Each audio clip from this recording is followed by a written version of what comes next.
Guys, ito andito tayo kay Infinix para tingnan natin yung kanilang Note 40 Pro 5G. Yung mga kaibigan po natin dyan sa Binangonan Rizal, ito guys, nagre-request po sila. Tulungan daw po natin kung anong pipiliin nila, kung itong si Note 40 Pro 5G. Yan. At yung kanilang Infinix GT20 Pro 5G. Kung ano daw po yung kanilang pipiliin guys, kasi hindi difference nga naman sa presyo. Napakalapit. Ito guys, unahin natin ang presyo Dito kay Note 40 Pro 5G, ito po ay 13,999. Yan po ay 5G guys. Ang pag-uusapan natin dito yung 5G kasi ito po, may isang variant po ito ng 4G edition. So sa 4G po, sabihin na rin natin ang presyo. Para po sa 4G guys nito, ito ay 10,999. Naka 70 watts fast charging at naka MediaTek Helio G99 ang chipset. So yun muna ating bigay. Then yung 5G guys nito, yan, check natin. Tapos ikukumpara natin dito kay GT20 Pro 5G para makapamili daw po siya. So guys, ito syempre, unahin na natin itong yung design po ng dalawa. Guys, ito para dito kay GT20 Pro 5G, ang design po ni guys nito is naka-flat. Flat na flat po talaga. So dinesign po talaga siya para sa gaming. Pero no worry naman tayo guys kasi mahilig tayo sa mga gaming phone, tama-tama nga naman ito kasi flat na flat pag magpindot tayo dyan, di ba? Kasi flat na flat talaga yung design niya. Tapos ito yung may design po sa likod na mecha loop. Yan, ito yung umiilaw po dito. Yan po yung para sa mecha loop lighting niya. So, yung mga light indicator po yan para sa notification and calls. Then sa charging indicator din, nakikita po natin dito yung ilaw niyan. Tapos guys, yan yung sa design. Naka-flat po yan.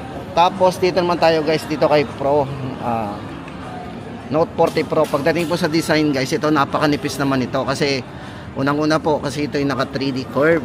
So naka curve po yung design nito. Tapos ito guys ay may mga ibang kulay din. Pero pagdating po sa kulay green, ayan po yung hawak ng ating kulay green po nito guys is leather design. Naka leather po yung likod ng nito Basta kulay green po, mapa 4G o mapa 5G po is naka leather design po itong si Note 40 Pro 5G. Tapos guys, ito yan syempre pag-usapan naman natin ang chipset. Guys, itong si Pro 5G, ang chipset po nito ay naka Dimensity yan 7020 5G ang ginamit.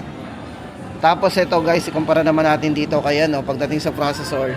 Ang processor naman po ng GT Pro is naka Dimensity 8200. So mas mataas po yung chipset po nito. At maganda po dito, naka 4 nanometer po ang ginamit na chipset. Yan, talagang official gaming phone po ito pagdating sa ng MPL yan Official gaming phone ng MPL. Yan. Tapos guys, syempre dito, ito check na rin natin dito yung yung kanyang camera. So, isa-isahin natin yung camera. So guys, dito kay GT20 Pro, ito ay merong 108 megapixel din na camera. Ito po AI camera. So, 108. Then may mga dual view video. Pagdating po sa video, parehas po silang naka dual view video ng 40. Then sa video resolution guys, meron siyang apat na choices. So may 1080 30, tapos 1080 60 fps. So ito yung smooth resolution niya, 1080 60 fps. At meron po siyang 4K resolution din. Yan, pagdating sa video resolution para sa smooth video, yan. Naka 4K resolution. So yun, kung camera ang habol natin guys, hanggang 4K resolution po yung kanyang smooth dito.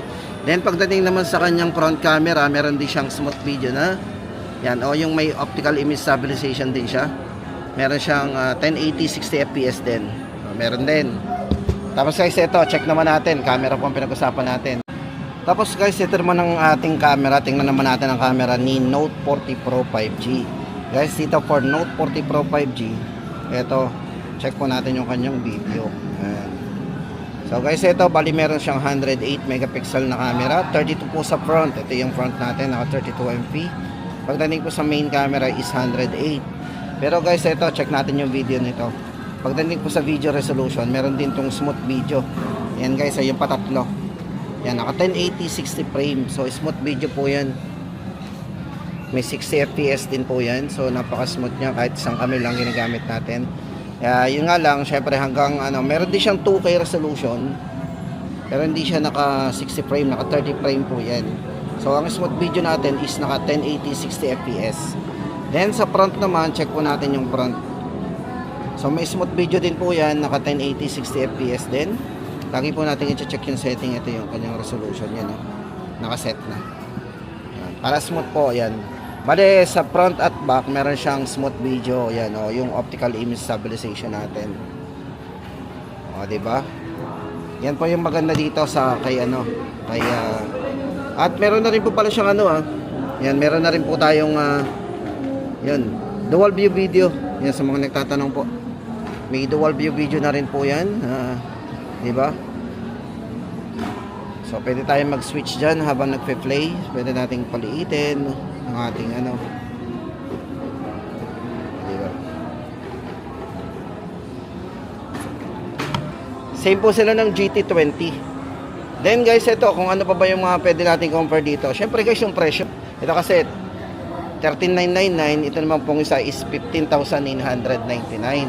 Parehas po tayong sulit. Kahit ano pong piliin natin sa dalawa, pwede po. Kasi guys, dito mostly yung mga bumibili na sa design nito, napakaganda nga naman ang design kasi napaka-elegante po nito.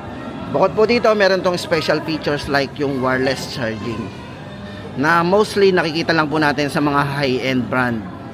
Basta gumamit na po tayo ng mga wireless charging, sadyang nakikita po natin sa mga high-end, o yung matataas po mga klase ng cellphone. So ibig sabihin mahal. Pero dito kay GT20 Pro, makikita na natin pwede siyang gumana sa mga wireless power bank, gagana yan. At syempre yung charger po nito, ito yung kasama niya na mag-charge. Pwede po itong gamitin ng ibang mga brand na gumagana sa mga wireless charging. Pwede silang makitap dito. So ito yung benefits nito, di ba? Pwede silang makicharge dito wirelessly. Yan yung special features niya. At saka yan, medyo elegante talaga yung design nito guys. Kaya panalo rin kasi guys, ito parehas naman silang may bypass charging. Pwede sila parehas gamitin habang naka-charge. Kasi meron silang features para sa sa battery natin, para tumagal ang battery kasi meron siyang bypass charging. So yun, maraming setting guys doon sa bypass charging. Marami tayong pwedeng doon, yan, magamit. Then pagdating naman doon sa ano ba yung mga pwede natin compare guys dito. So yun, mamili na lang po tayo guys sa dalawa kung ano yung gusto natin. Pero sa mga colors guys, ito yung hawak natin dito kay GT20 Pro is yan, GT20 Pro, ito yung kanilang orange kung tawagin. Yan, orange po yung guhit pero black. Tapos ang isang color po nito, blue. Yan, blue, pakita ko po yung blue. Blue po yung guhit pero yung kanyang body is gray, vibrant gray po yan. Tapos yung isa po ay yung talagang silver. Ito po para sa isang kulay, silver yan, yung hawak ng ating model. Para naman po sa colors ng Note 40 Pro Plus 5G guys, ito may tatlo din tayo yung pwedeng pagpilian dito sa kulay nya. Ito po yung gold, tapos yung green, yan. At yung isa pong kulay nito ay kulay black. So may mga black din po yan. Yan. Ano pa ba guys ang ating pwedeng malaman dito sa sa dalawa? So maganda guys dito sa dalawa, pareha silang best seller. Yan. Gusto natin ng gaming phone. Ayan. At saka syempre yung 3D curve screen. Kasi guys, parehas kasing value for money kung tutuusin. Alam mo kung bakit guys? Kasi itong si GT20 is official gaming phone ng MPL sa halagang 15,999. May mataas na specs. Yan. Mas magandang design, syempre. Napakataas po ng specs nito guys. Alam po yan ng mga mahilig mag-cellphone o yung mga techies. Tapos ito naman sa mga mahilig sa design, budget phone, naka-curve, pero makikita lang po natin dito kay Infinix yung presyo na sobrang baba. Naka 5G na, naka 7020 chipset, tapos 13,999 lang. At syempre guys, meron din tong 4G na worth 10,999. Ayan. So yun ang maganda dito. So yun guys ang ating update dito sa dalawa. Pagdating naman po sa battery, sa charging nga pala guys, napakabilis nitong mag-charge yan. Muntik na natin makalimutan. Pagdating po sa 5G guys, ang charging capability po nito is 100 watts fast charge po. Sobrang bilis, mga 30 minutes talagang siguro wala pa, makapuno na. Tapos yung kanyang 4G is naka 70. At ito naman pong si GT20 Pro ay naka 45 watts. Yan, fast charging din. O, diba? Siguro mga isang oras at ilang minuto lang ipuno na po yan gamit yung 45 watts. Sa battery, 5,000 mAh battery po sila pareho. O ayan guys, sa presyo, mamili na lang po kayo. Depende po sa design na gusto natin. Yan, sa mga nagtatanong, para mabigyan ko po kayo ng idea doon sa comparison ng dalawa. Dahil parehas po silang pwede nyo piliin. So ayan guys, sana nakatulong tayo doon sa comparison ng Note 40 Pro Plus 5G at yung Infinix GT20 Pro 5G na napakainit pa rin po sa market. Guys, sana yung mga aabot po doon sa previous ang ganda ng previous po nito, yung gaming kit. May kasamang gaming kit, cooling kit, at tapos yung kanyang may kasama rin magnetic case. So yan, sana makaabot po yung mga gusto mag-avail nito. Sulit po kayo doon sa previous niya. At syempre guys, ito meron na rin naman siyang kasamang ganon. May mga tempered glass and na rin yan, case. So yun guys, hanggang dito na lang yung ating update dito sa dalawa comparison po.